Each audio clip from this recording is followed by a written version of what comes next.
Historia real. El misterioso cuaderno del médico de Chiapas, 1881. Los pacientes que no existían. Bienvenido a este espacio donde la historia guarda silencio y los registros oficiales dejan más preguntas que respuestas. Antes de comenzar, te invito a escribir en los comentarios desde qué lugar nos estás escuchando y si este relato te encuentra de día o en plena noche. Nos interesa saber hasta dónde llegan estas historias y en qué momento del tiempo vuelven a cobrar vida. En este canal exploramos casos reales, desapariciones y misterios ocurridos en distintas ciudades de México. Relatos que fueron ocultados, ignorados o simplemente olvidados con los años. Si te atraen las historias oscuras basadas en hechos reales y quieres seguir descubriendo estos archivos silenciados, suscríbete al canal y activa la campana para no perderte ninguno de nuestros relatos. Ahora sí, acompáñanos en esta historia. Capítulo 1. Chiapas y el Dr. Eliseo Domínguez.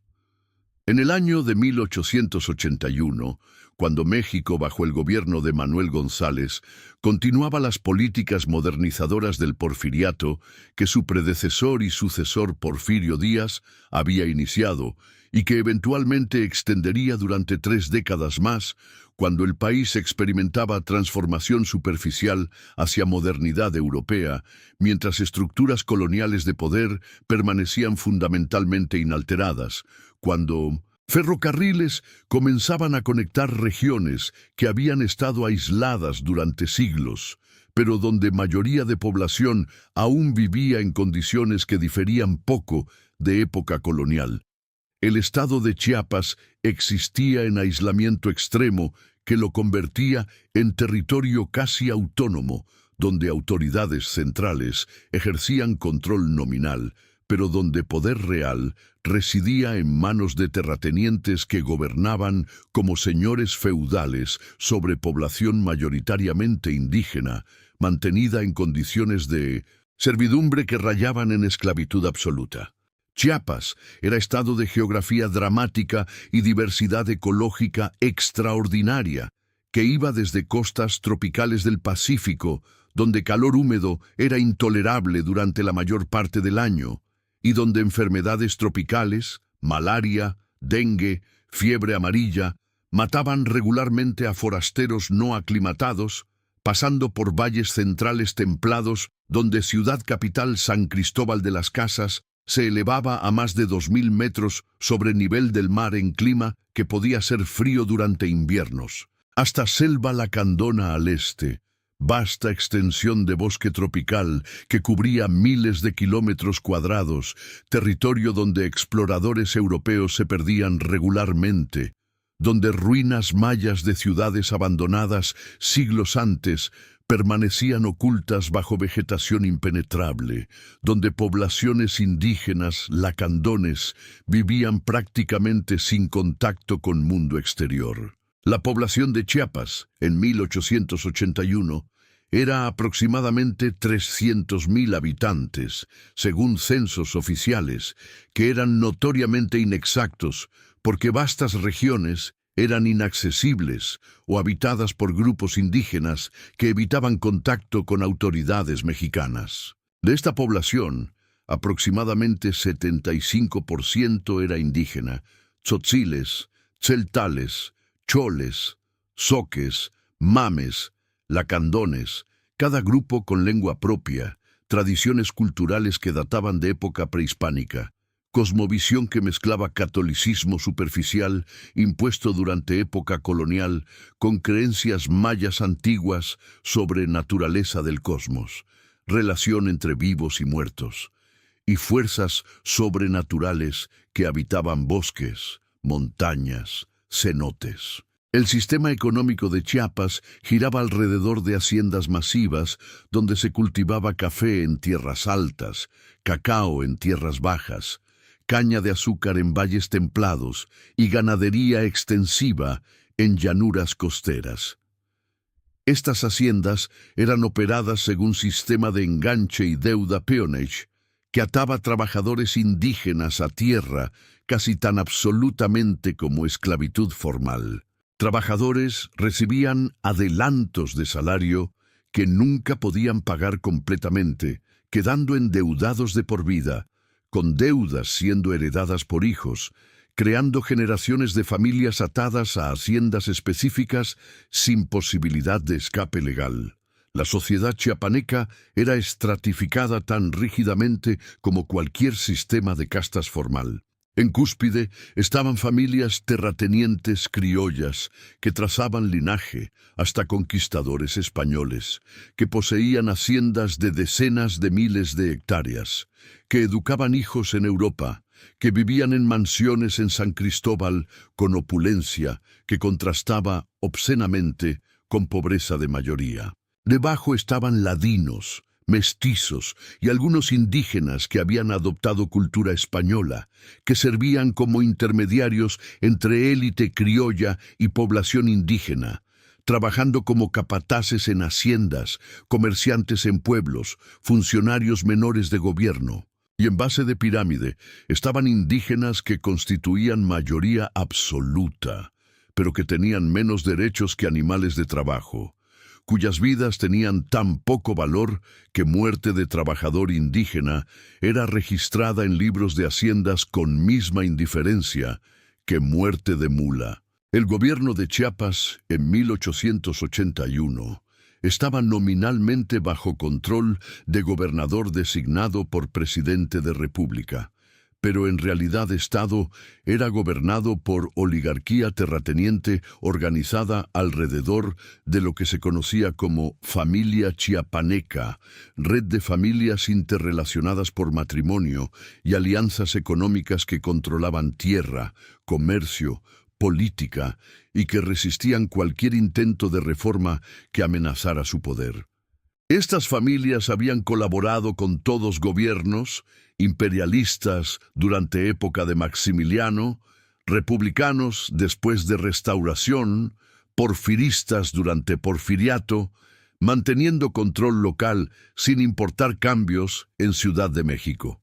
La infraestructura de Chiapas era primitiva, incluso según estándares mexicanos de época. No había ferrocarriles. Terreno montañoso hacía construcción prohibitivamente costosa. Caminos eran senderos de tierra que se volvían intransitables durante temporada de lluvias de mayo a octubre, cuando precipitación convertía valles en pantanos y provocaba deslizamientos de tierra en montañas. Comunicación con resto de México era principalmente por barco, desde puertos costeros o por viaje terrestre de semanas a través de Oaxaca. Telégrafo había llegado a San Cristóbal en 1875, pero servicio era irregular y costoso, usado principalmente por gobierno y comerciantes ricos. Servicios médicos en Chiapas eran virtualmente inexistentes fuera de Ciudad Capital. San Cristóbal tenía hospital pequeño, operado por monjas y algunos médicos privados que atendían a élite. Pero en pueblos rurales y haciendas donde mayoría de población vivía, acceso a medicina moderna era inexistente. Enfermedades que en ciudades más desarrolladas podían ser tratadas, infecciones bacterianas, complicaciones de parto, enfermedades gastrointestinales, regularmente mataban porque no había médicos disponibles. En este contexto de aislamiento extremo, pobreza masiva y servicios mínimos, medicina rural en Chiapas era practicada por combinación de curanderos tradicionales indígenas que usaban hierbas medicinales y rituales derivados de conocimientos mayas antiguos, parteras empíricas que atendían nacimientos con técnicas transmitidas oralmente durante generaciones, y ocasionalmente por médicos entrenados formalmente que por razones diversas, idealismo, escape de problemas en ciudades, simple necesidad económica, habían llegado a practicar en regiones remotas donde su presencia era simultáneamente desesperadamente necesitada y profundamente sospechada por población que desconfiaba de medicina occidental tanto como desconfiaba de cualquier representante de autoridad mexicana. Uno de estos médicos rurales era doctor Eliseo Domínguez y Santibáñez, hombre cuya vida y especialmente cuya muerte en 1881 dejaría misterio que persistiría durante más de siglo, misterio centrado en cuaderno médico que mantendría durante últimos años de su vida, cuaderno que contenía registros de pacientes que aparentemente no existían cuando fueron anotados, pero cuyos nombres corresponderían con exactitud perturbadora a personas reales que morirían años e incluso décadas después en circunstancias que documentos anticipaban con precisión que desafiaría explicación racional. Doctor Eliseo Domínguez había nacido en 1834 en Puebla, hijo de familia de clase media. Padre era notario.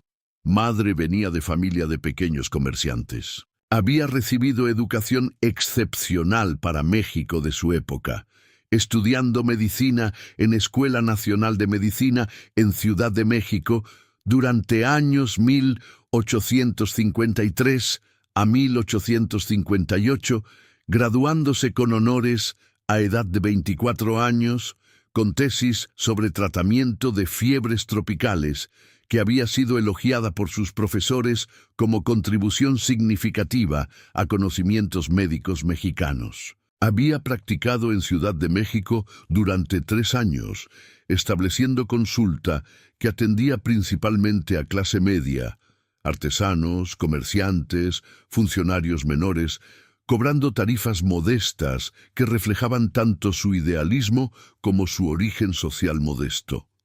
Había sido durante este período que se casó con Clara Mendoza, mujer de familia similar a la suya, que le dio 2 hijas durante 3 años de matrimonio.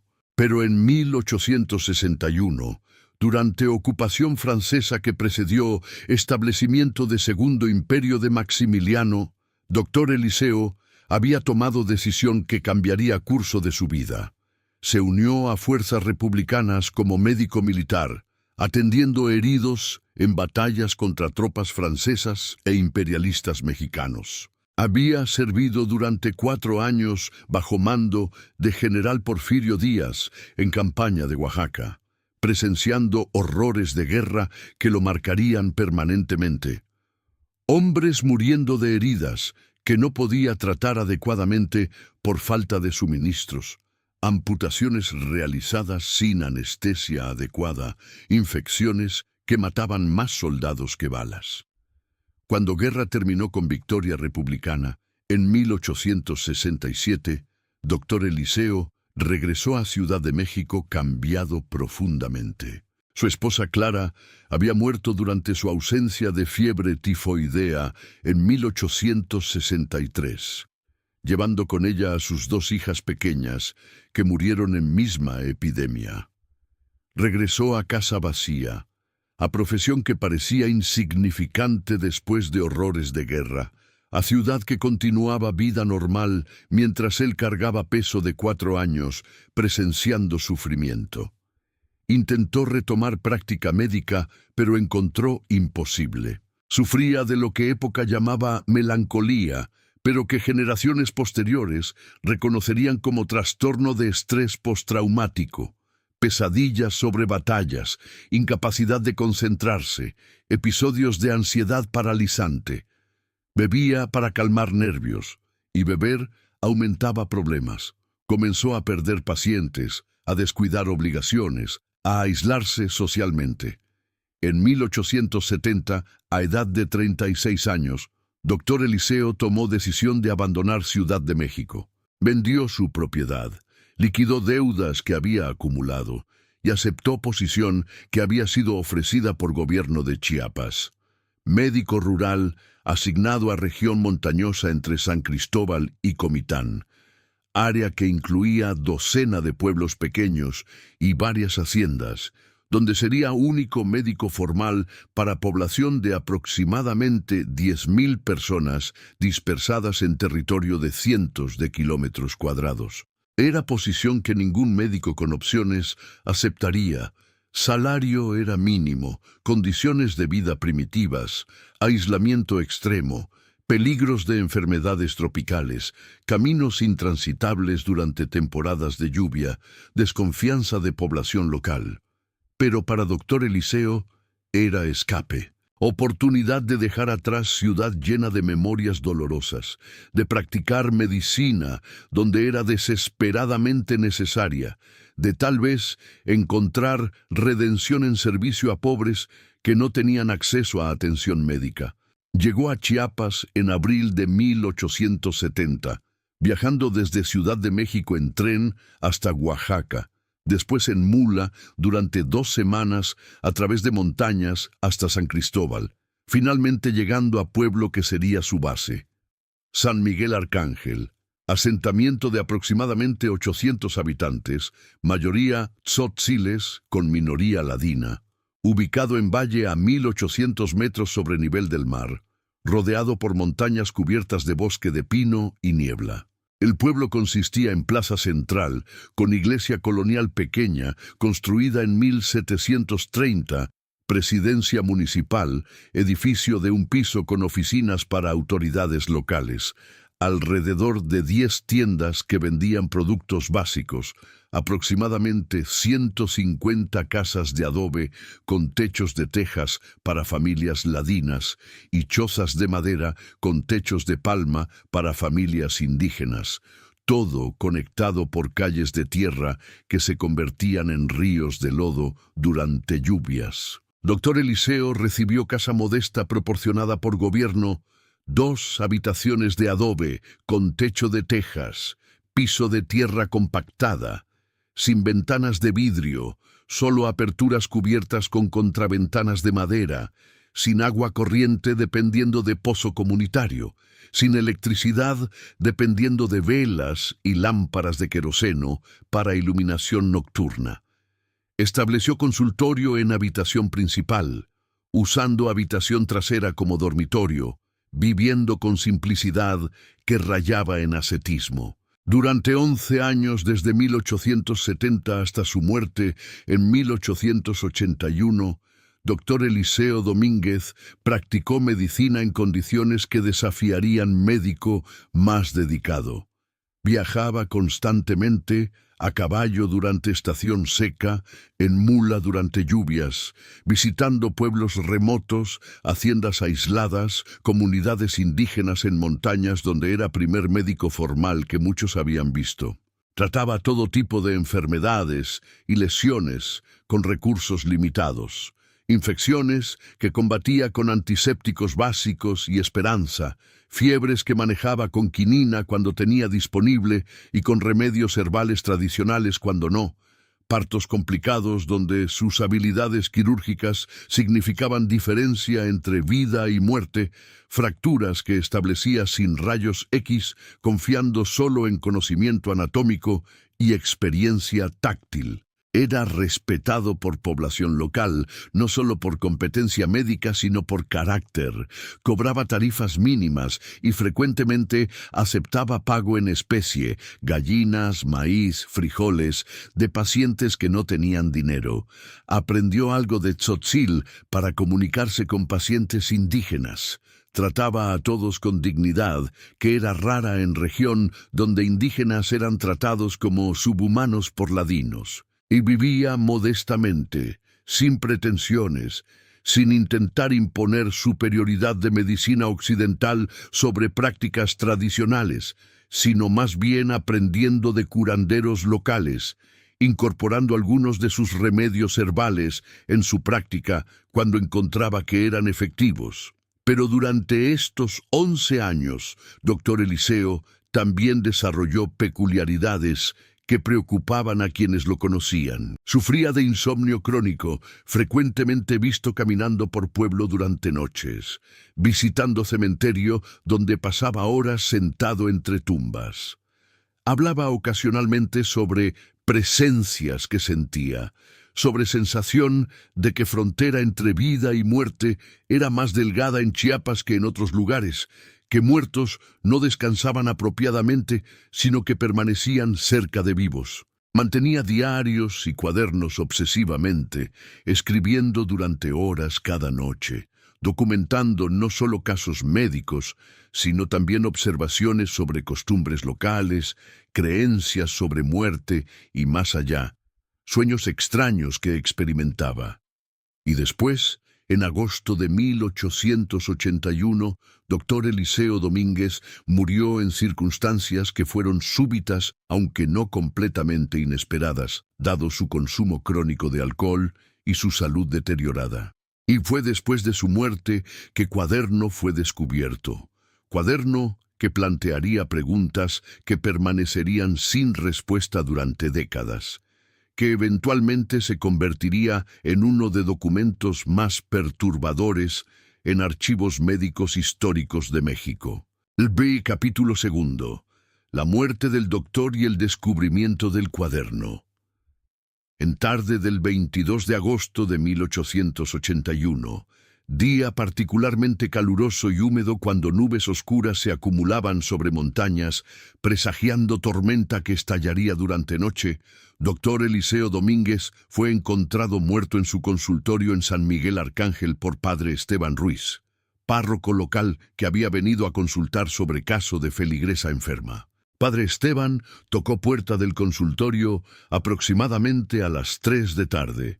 No hubo respuesta, preocupado porque sabía que doctor Eliseo raramente salía durante tardes cuando calor era más intenso, empujó puerta que no estaba cerrada con llave y encontró al doctor sentado en silla detrás de escritorio que usaba para consultas, cabeza reclinada hacia atrás, ojos cerrados, rostro en expresión que padre Esteban después describiría como no de dolor, sino de sorpresa, como si hubiera visto algo inesperado en momento de muerte. Padre Esteban se acercó, verificó que no había pulso, que el cuerpo ya estaba frío, aunque rigidez cadavérica aún no había establecido completamente, sugiriendo muerte había ocurrido hace algunas horas. En mesa delante del doctor había botella medio vacía de mezcal, vaso con residuos y cuaderno abierto con pluma descansando sobre página, como si doctor hubiera estado escribiendo momento antes de muerte. No había señales de violencia, no había evidencia de lucha. Parecía que doctor Eliseo simplemente había muerto sentado en silla, tal vez de paro cardíaco o derrame cerebral. Muertes súbitas que no eran inusuales para hombre de 47 años, con historial de consumo excesivo de alcohol y estrés crónico. Padre Esteban cerró ojos del difunto, rezó breve oración, después salió a alertar a autoridades locales. Presidente municipal, don Joaquín Fernández, llegó dentro de hora junto con 2 asistentes. Examinaron cuerpo, confirmaron muerte, ordenaron que fuera transportado a iglesia donde sería preparado para velorio y entierro que según costumbres de época debía ocurrir dentro de 24 horas en clima caluroso. Como doctor Eliseo no tenía familia conocida en Chiapas ni posesiones significativas, excepto instrumentos médicos y libros, padre Esteban tomó responsabilidad de organizar entierro apropiado. Velorio fue realizado en iglesia aquella noche, con cuerpo vestido en mejor ropa de doctor, traje negro gastado pero limpio, colocado en ataúd simple de madera de pino. Aproximadamente 100 personas asistieron a velorio.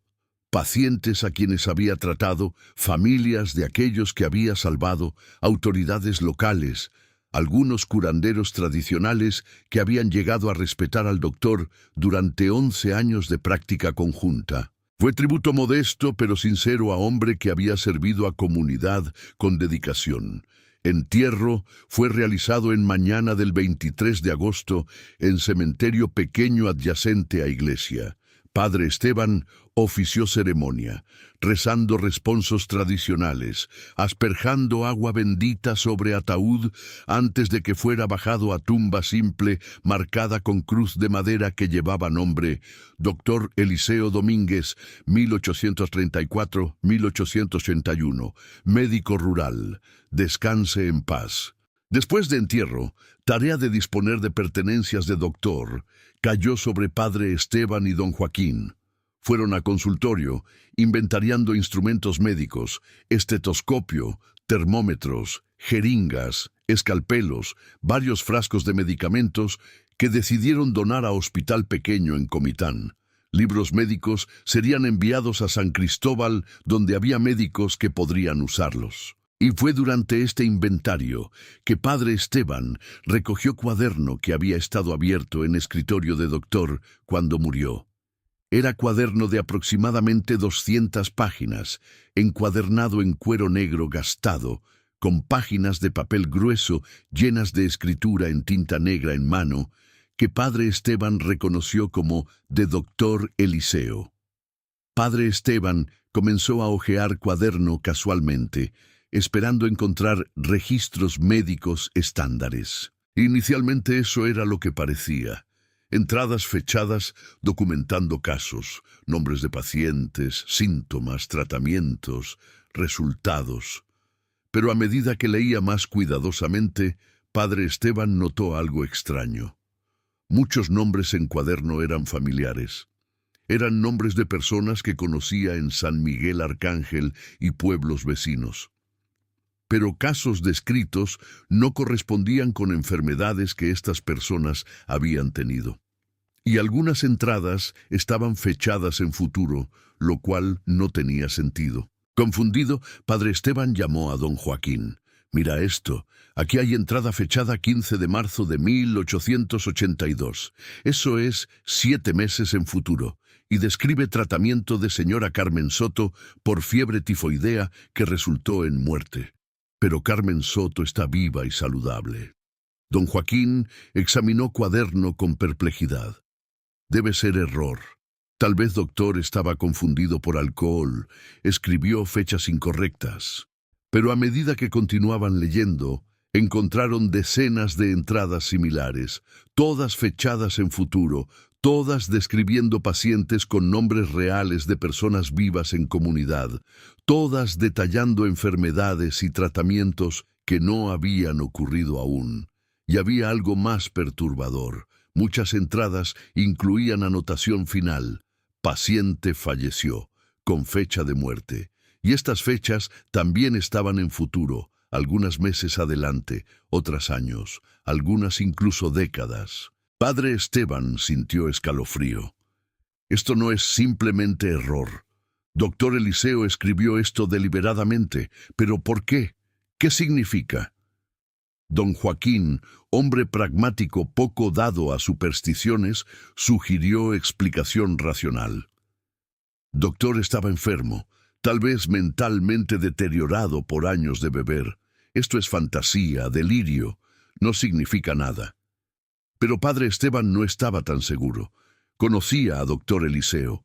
Aunque bebía, su mente había sido siempre aguda cuando trataba pacientes. Y escritura en cuaderno era clara, metódica, mostrando atención a detalle que contradecía teoría de delirio. Decidieron guardar cuaderno, no destruirlo ni descartarlo, sino preservarlo. Padre Esteban lo llevó a rectoría de iglesia, guardándolo en escritorio junto con registros parroquiales.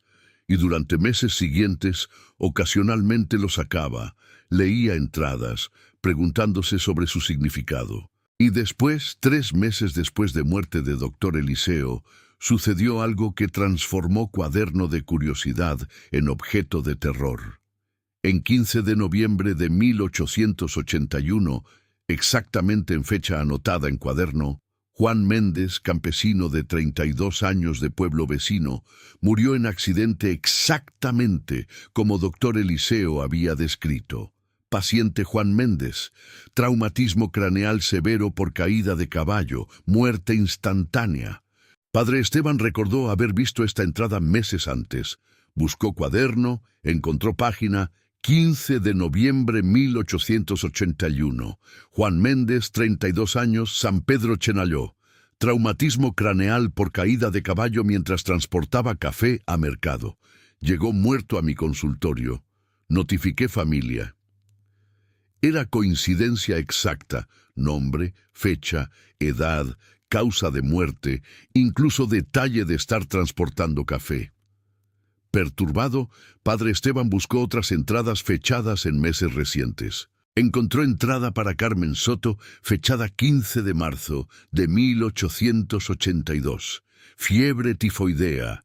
Tratamiento con quinina inefectivo. Paciente falleció 18 de marzo. Padre Esteban decidió esperar. Si Carmen Soto enfermaba en marzo como Cuaderno predecía, entonces no era coincidencia, sino algo inexplicable. El Brana, capítulo 3. Las predicciones se cumplen.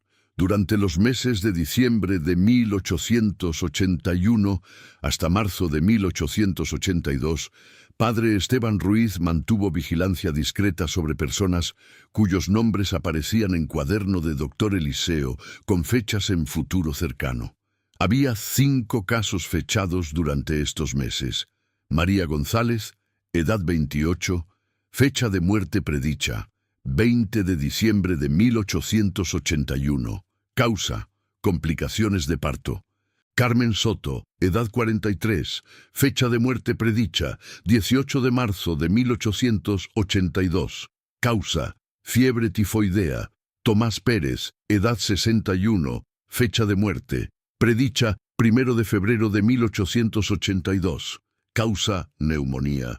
Isabel Cruz, edad 19, fecha de muerte predicha, 14 de enero de 1882. Causa, ahogamiento en río. Pedro Gómez, edad 55, fecha de muerte predicha, 28 de febrero de 1882. Causa, mordedura de serpiente. Padre Esteban no reveló a nadie lo que sabía. No advirtió a personas en lista, porque ¿cómo explicaría? ¿Qué diría? Doctor Muerto escribió en Cuaderno que morirá en fecha específica. Lo verían como loco. Y parte de él esperaba que entradas fueran simplemente coincidencia, que no se cumplirían, que podría descartar Cuaderno como fantasía de hombre enfermo. Pero en 20 de diciembre de 1881, María González murió exactamente como Cuaderno había predicho. Había dado a luz a hijo 2 días antes. Parto había sido difícil, pero aparentemente exitoso.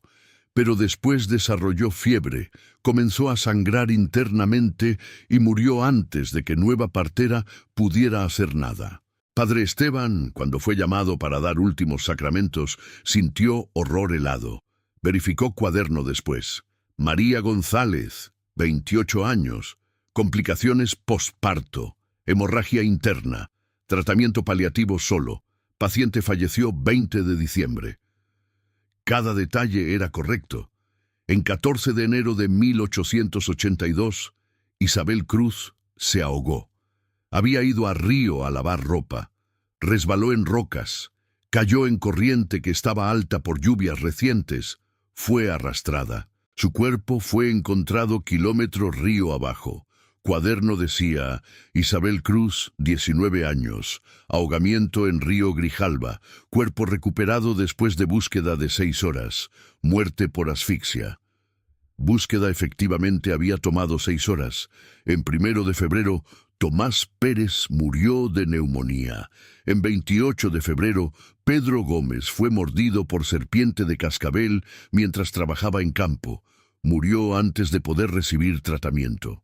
Cada muerte ocurrió exactamente en fecha predicha, por causa predicha, con detalles que correspondían a entradas en Cuaderno. Y en 18 de marzo, cuando Carmen Soto murió de fiebre tifoidea, Padre Esteban supo con certeza absoluta que Cuaderno no era fantasía, sino algo inexplicable, algo que desafiaba comprensión de cómo mundo funcionaba, cómo tiempo funcionaba, cómo relación entre pasado, presente y futuro operaba. Padre Esteban, en crisis de fe y razón, decidió consultar con superior en San Cristóbal. Viajó a Ciudad Capital en abril de 1882, llevando Cuaderno, solicitó audiencia con obispo Joaquín Arce, prelado que había servido en Chiapas durante 15 años. Obispo Arce era hombre de 68 años, educado en teología en Roma, que había visto muchas cosas extrañas durante carrera en región donde catolicismo coexistía incómodamente con creencias mayas sobre mundo sobrenatural. Escuchó relato de Padre Esteban con atención grave, examinó cuaderno cuidadosamente. «Esto es extraordinario», admitió finalmente. «Si lo que me dices es verdad, si estas predicciones se han cumplido exactamente, entonces estamos ante fenómeno que no puedo explicar con teología convencional». «¿Qué debo hacer con cuaderno?», preguntó Padre Esteban. Obispo consideró pregunta extensamente. «Preservarlo. Documentar cualquier predicción adicional que se cumpla. Pero no publicar esto, no hacer conocimiento público. Causaría pánico, superstición, tal vez adoración idólatra de cuaderno como objeto con poderes sobrenaturales. Esto debe ser estudiado discretamente. Pero ¿cómo explicarlo? ¿Doctor Eliseo tenía don profético? ¿Era esto revelación divina? No lo sé», admitió Obispo. «Profecía genuina viene de Dios. Pero esto no parece profecía bíblica. Es demasiado preciso, demasiado específico, demasiado centrado en detalles mundanos de muertes ordinarias. Es como si doctor Eliseo de alguna forma viera futuro, no como don espiritual, sino como médico examinando paciente, diagnosticando enfermedad que aún no ha manifestado síntomas». Era analogía que resonaba con Padre Esteban. Doctor Eliseo había escrito entradas en cuaderno con mismo tono clínico que usaba para casos médicos reales. No había misticismo, no había lenguaje religioso, no había sugerencia de que estaba recibiendo visiones divinas. Era simplemente documentación médica de casos que aún no habían ocurrido. Padre Esteban regresó a San Miguel Arcángel con instrucciones de obispo: continuar documentando, mantener silencio público, preservar cuaderno para posible estudio futuro cuando tal vez ciencia médica o teológica pudiera ofrecer explicación. Y durante años siguientes, Padre Esteban mantuvo registro meticuloso. Cada vez que alguien en cuaderno moría, verificaba entrada, documentaba exactitud de predicción, y descubrió que no todas predicciones eran de muerte inminente. Algunas estaban fechadas años en futuro, algunas incluso décadas. En 1885, 3 años después de muerte de doctor Eliseo, muerte predicha para 22 de junio se cumplió.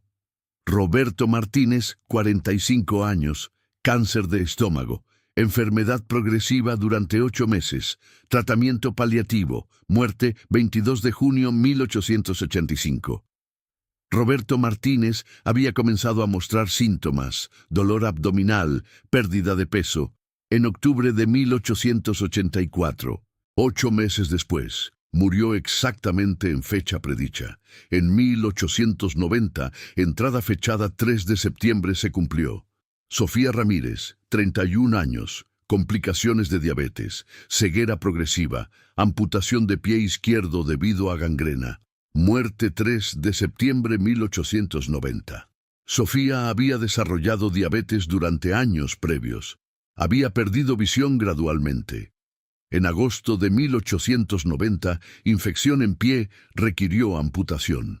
Murió semana después, exactamente en fecha predicha. Año tras año, predicciones se cumplían, y Padre Esteban documentaba cada una, sintiendo peso creciente de conocimiento que no podía compartir, preguntándose si debía advertir a personas cuyas muertes futuras estaban registradas en cuaderno, pero reconociendo que hacerlo sería inútil. ¿Cómo evitar destino que aparentemente estaba escrito con certeza absoluta? En 1902, 21 años después de muerte de doctor Eliseo, Padre Esteban murió a edad de 74 años. Antes de morir, entregó cuaderno a su sucesor, Padre Miguel Torres, junto con documentación que había mantenido de predicciones cumplidas. Padre Miguel continuó tradición de verificación discreta y descubrió algo adicional perturbador. Algunas entradas en cuaderno estaban fechadas hasta 1930 y más allá, décadas en futuro desde muerte de Dr. Eliseo. En 1915, durante caos de Revolución Mexicana, cuando Chiapas era escenario de combates entre facciones, entrada fechada 12 de abril se cumplió. Luis Hernández, 28 años, herida de bala en batalla, muerte por pérdida de sangre. 12 de abril 1915. Luis Hernández, quien había sido niño cuando Dr. Eliseo murió, fue reclutado por fuerzas revolucionarias. Murió en escaramuza exactamente en fecha predicha, por causa predicha. El capítulo 4. Las investigaciones posteriores. Durante décadas siguientes, cuaderno de Dr. Eliseo Domínguez pasó de sacerdote a sacerdote en San Miguel Arcángel, cada uno manteniendo tradición de documentar predicciones que se cumplían, cada uno agregando propias notas y teorías sobre fenómeno inexplicable. En 1938, cuaderno llegó a manos de Padre Antonio Vázquez, sacerdote joven de 32 años, que a diferencia de predecesores tenía educación científica. Había estudiado física y matemáticas en universidad antes de entrar a seminario. Padre Antonio decidió que fenómeno merecía investigación más rigurosa que simple documentación. Comenzó analizando cuadernos sistemáticamente, contó entradas totales. Había exactamente 323 registros de pacientes. De estos, 142 habían sido verificados como cumplidos exactamente. Personas habían muerto en fechas predichas, por causas predichas. 181 aún estaban en futuro, algunos fechados hasta 1960. Padre Antonio notó patrones. Todas predicciones concernían a muertes. No había entradas sobre enfermedades no fatales, sobre recuperaciones, sobre nacimientos, solo muertes.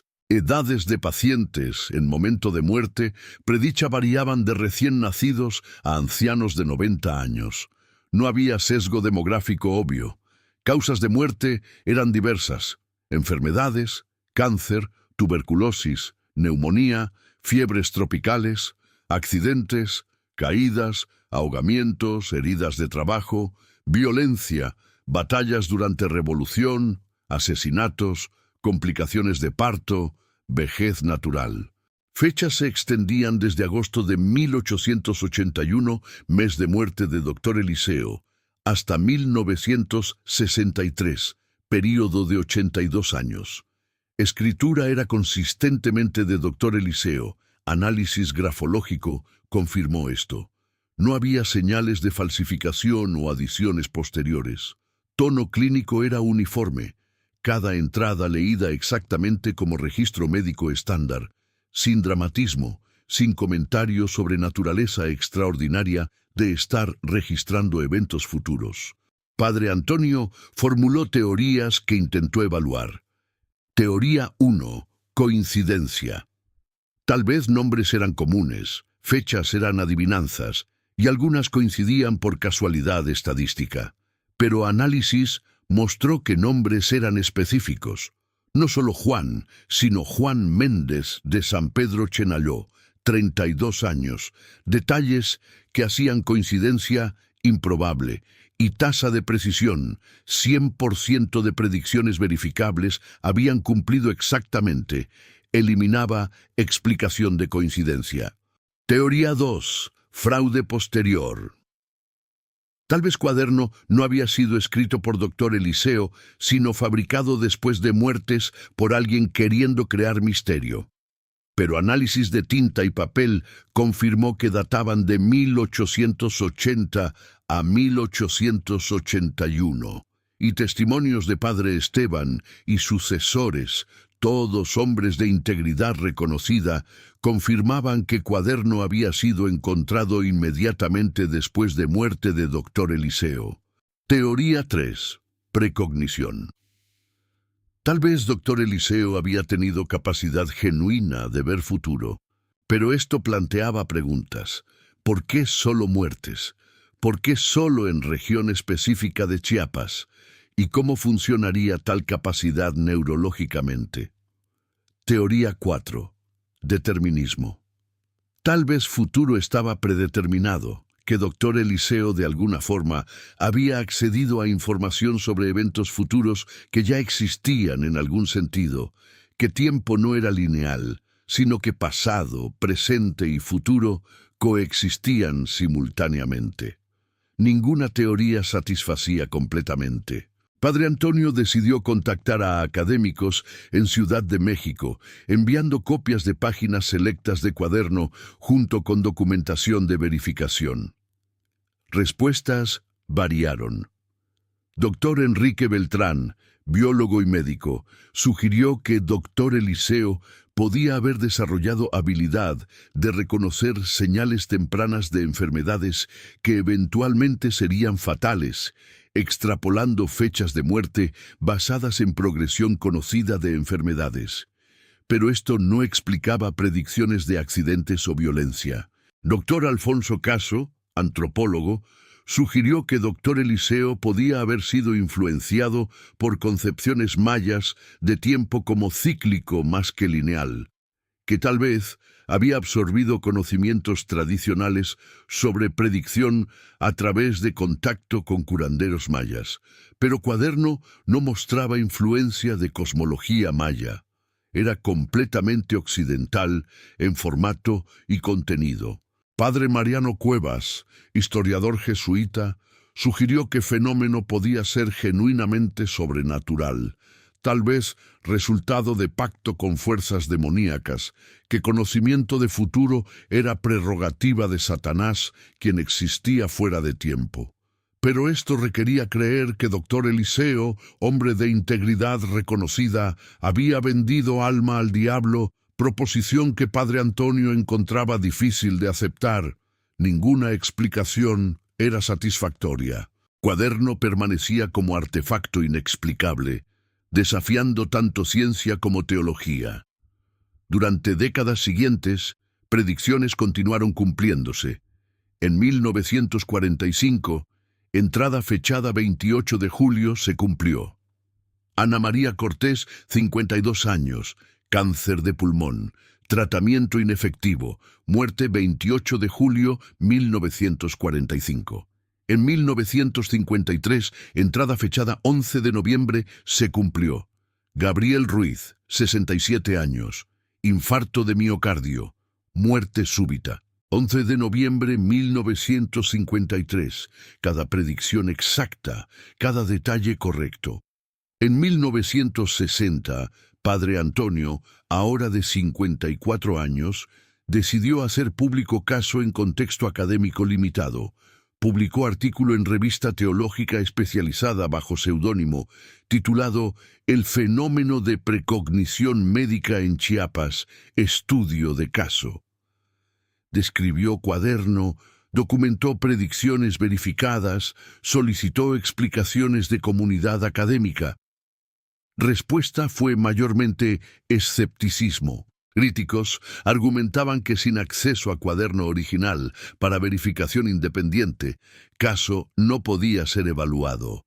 Otros sugerían elaborada falsificación o engaño. Algunos simplemente descartaban como superstición religiosa. Pero artículo atrajo atención de Dr. Jacobo Greenberg, neurofisiólogo mexicano que estaba investigando fenómenos de conciencia no ordinaria. Dr. Greenberg viajó a Chiapas en 1962, obtuvo permiso de Padre Antonio para examinar Cuaderno original. Análisis de Dr. Greenberg confirmó autenticidad de Cuaderno como artefacto de 1880 a 1881 y verificó que al menos 30 predicciones adicionales se habían cumplido en años recientes desde artículo de Padre Antonio. Dr. Greenberg propuso teoría basada en física cuántica emergente, que conciencia podía, bajo ciertas condiciones, acceder a información que existía en lo que llamó campo neuronal, estructura de información que trascendía tiempo lineal. Sugirió que Dr. Eliseo, tal vez en estados alterados de conciencia inducidos por estrés, alcohol, aislamiento, había desarrollado capacidad de acceder a este campo, percibiendo eventos futuros como si fueran presentes. Era teoría especulativa, no comprobable con tecnología de época, pero ofrecía framework que no requería creer en sobrenatural, mientras reconocía que fenómeno era genuino. En 1963, última entrada en cuaderno se cumplió. Esperanza López, 89 años. Muerte natural por vejez. 15 de diciembre, 1963. Esperanza López, quien había nacido en 1874, murió tranquilamente en su casa en San Miguel Arcángel, exactamente en fecha predicha, 82 años después de que Dr. Eliseo había escrito entrada. Con cumplimiento de última predicción, cuaderno dejó de ser documento activo. Se convirtió en artefacto histórico, testimonio completo de fenómeno que había abarcado 82 años. Capítulo final. El legado y las preguntas sin respuesta. Después de 1963, cuando última predicción en cuaderno se cumplió, el documento de Dr. Eliseo Domínguez fue transferido de Rectoría Parroquial de San Miguel Arcángel a Archivo Histórico del Estado de Chiapas en Tuxtla Gutiérrez, capital moderna de Estado. Allí fue catalogado, preservado en condiciones controladas de temperatura y humedad, y convertido en objeto de estudio continuo para historiadores, médicos, parapsicólogos y curiosos. En 1975, equipo de Universidad Nacional Autónoma de México realizó estudio exhaustivo de cuaderno. Examinaron papel, confirmado como fabricado en Europa durante segunda mitad del siglo XIX, tipo usado comúnmente en México durante Porfiriato. Analizaron tinta, composición química consistente con tintas de hierro gálicas usadas en período. Estudiaron escritura. Análisis grafológico confirmó que todas entradas fueron escritas por misma persona, consistente con muestras conocidas de escritura de Dr. Eliseo de documentos anteriores a 1881. Verificaron predicciones contra registros históricos, certificados de muerte donde existían, registros parroquiales, testimonios de descendientes de personas nombradas en cuaderno. De 323 entradas, pudieron verificar 298 con certeza absoluta. Cada una había cumplido exactamente como predicho. 25 entradas no pudieron ser verificadas definitivamente debido a falta de registros, pero ninguna pudo ser refutada. El informe del equipo, publicado en 1977, concluyó: Cuaderno del Dr. Eliseo Domínguez representa uno de fenómenos más extraordinarios documentados en historia médica mexicana. Autenticidad de documento es incuestionable. Precisión de predicciones es estadísticamente imposible de atribuir a coincidencia. No tenemos explicación satisfactoria para cómo Dr. Eliseo obtuvo información sobre eventos futuros. Fenómeno permanece inexplicado, pero innegablemente real. Durante décadas siguientes, Cuaderno atrajo atención de investigadores de todo mundo. Parapsicólogos lo citaban como evidencia de precognición genuina. Físicos teóricos discutían implicaciones para comprensión de naturaleza del tiempo. Neurocientíficos especulaban sobre posibles mecanismos cerebrales que podrían permitir percepción de eventos futuros, pero ninguna explicación definitiva emergió. Cuaderno permanecía como anomalía, artefacto que desafiaba categorización confortable dentro de paradigmas científicos o religiosos establecidos. En 1998, periodista investigativo realizó búsqueda extensiva de información biográfica adicional sobre Dr. Eliseo Domínguez, intentando encontrar pistas sobre cómo había desarrollado capacidad aparente de ver futuro. Descubrió documentos en archivos militares describiendo servicio de Dr. Eliseo durante guerra contra franceses. Varios reportes mencionaban que Doctor había mostrado comportamiento inusual después de batalla particularmente violenta en 1863, donde había atendido a cientos de heridos durante 3 días sin dormir. Compañeros soldados reportaron que después de esta batalla, Doctor ocasionalmente mencionaba ver sombras de muertos futuros, experiencias que atribuyeron a trauma y exhaustión. También encontró carta escrita por Doctor Eliseo a colega en 1875, 5 años antes de su muerte, donde mencionaba experimentar visiones perturbadoras de pacientes que aún no he tratado, enfermedades que aún no he visto, muertes que aún no han ocurrido. Describía estas experiencias como carga terrible que no puedo compartir porque nadie creería. Pensarían que he perdido razón. Carta sugería que Doctor Eliseo había sido consciente de su capacidad, que la había experimentado como aflicción más que don, que había luchado con conocimiento de muertes futuras que no podía prevenir. También reveló que Doctor Eliseo había intentado advertir a algunos pacientes. Había carta a Padre Esteban fechada en 1878, donde Doctor expresaba culpa. He visto muerte de señor Martínez que vendrá en 3 años. Intenté advertirle, pero ¿cómo explicar? ¿Cómo decir, he visto su futuro y morirá en 1881? Me vio como loco, y tal vez lo soy. Tal vez estas visiones son locura, enfermedad de mente quebrada por guerra y pérdida. Estas revelaciones agregaban dimensión trágica a historia. Doctor Eliseo no había sido profeta glorificado, sino hombre atormentado por conocimiento que no quería, que no podía usar para ayudar porque nadie creería, que cargaba solo hasta su muerte.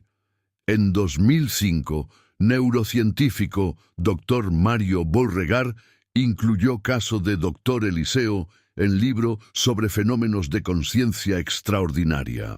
Propuso que Doctor podía haber desarrollado estado neurológico único donde regiones cerebrales, normalmente involucradas en memoria y percepción temporal, funcionaban anormalmente, tal vez permitiendo acceso a información que cerebro normalmente no procesa conscientemente. Era teoría especulativa, pero ofrecía framework naturalista.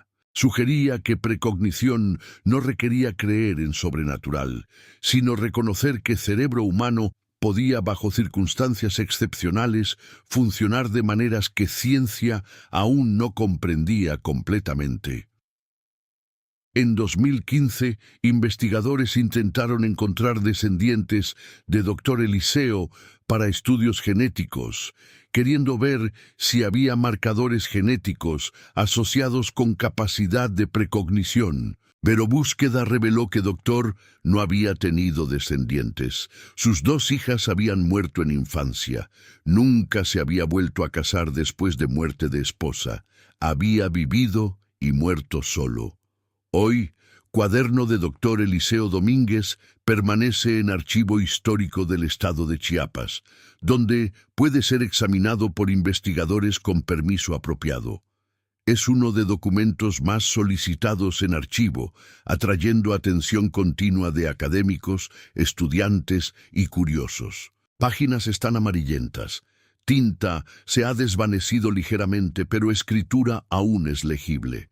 Y cada entrada, 323 registros de muertes que no habían ocurrido cuando fueron escritas, pero que eventualmente se cumplieron con precisión inexplicable, testimonia fenómeno que permanece sin explicación definitiva más de siglo después. Las preguntas persisten. ¿Cómo vio Doctor Eliseo futuro? ¿Era capacidad neurológica única, tal vez causada por trauma de guerra? ¿Era sensibilidad a patrones que mente inconsciente detectaba, pero que no podía articular racionalmente? ¿Era acceso genuino a información que existía fuera de tiempo, en algún sentido que física moderna apenas comienza a contemplar? ¿Por qué solo muertes? ¿Por qué no nacimientos, recuperaciones, eventos positivos? era porque muerte es frontera más definitiva, momento donde vida termina absolutamente, tal vez creando señal en tiempo que era más fácil de detectar. ¿Por qué solo 82 años? ¿Por qué última predicción era para 1963? ¿Era esto límite de su capacidad de ver hacia futuro? ¿O había significado en esta fecha específica? ¿Podría haber prevenido muertes si hubiera sido creído? ¿O eran eventos determinados que ocurrirían sin importar advertencias? ¿Tenemos libre albedrío o futuro está escrito? Estas preguntas filosóficas y científicas permanecen sin respuesta.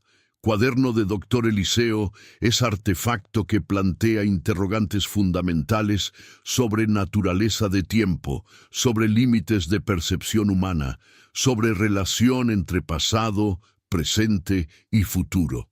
Algunos lo ven como evidencia de que futuro existe de alguna forma, que tiempo no es simplemente secuencia lineal de momentos, sino estructura más compleja, donde eventos futuros ya existen, esperando ser experimentados. Otros lo ven como demostración de que conciencia humana puede, bajo ciertas condiciones, trascender limitaciones normales de percepción temporal. Pero para mayoría, Cuaderno permanece como misterio, testimonio de que hay aspectos de realidad que ciencia moderna aún no comprende, que experiencia humana puede incluir fenómenos que desafían explicación racional, que mundo es más extraño y más misterioso de lo que teorías convencionales reconocen. Dr. Eliseo Domínguez murió en 1881, hombre solitario en pueblo remoto de Chiapas, cargando conocimiento que no podía compartir, viendo futuros que no podía cambiar.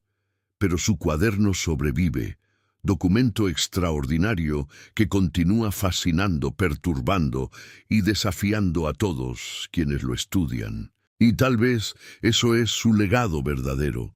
No respuestas, sino preguntas, no certezas, sino misterio, recordatorio permanente de que hay más en cielo y tierra de lo que nuestras filosofías, científicas o religiosas, han soñado.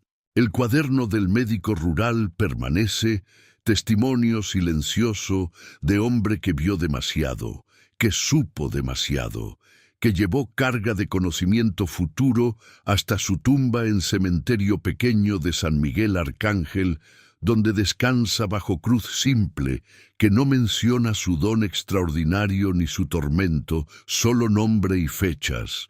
Dr. Eliseo Domínguez, 1834-1881. Pero su verdadero monumento no es cruz de madera, sino cuaderno de cuero negro, preservado en archivo, lleno de nombres y fechas que fueron futuro cuando fueron escritos, pero que son ahora pasado, ciclo completo de 82 años de predicciones cumplidas, que permanece como uno de fenómenos más extraordinarios y menos explicados en registros médicos e históricos de México. Si te gustó esta historia y no quieres perderte los secretos que aún guardan los estados de la República, suscríbete al canal y activa la campanita para no perderte ninguno de nuestros relatos. Cada episodio te llevará a más profundo en los misterios olvidados de México, donde médicos rurales ven futuros que no deberían poder ver, donde cuadernos contienen registros de pacientes que aún no existen, donde frontera entre presente y futuro a veces se disuelve de maneras que ciencia moderna aún no puede explicar completamente, y donde algunos hombres cargan conocimientos que transforman don en maldición, que llevan solos hasta tumba.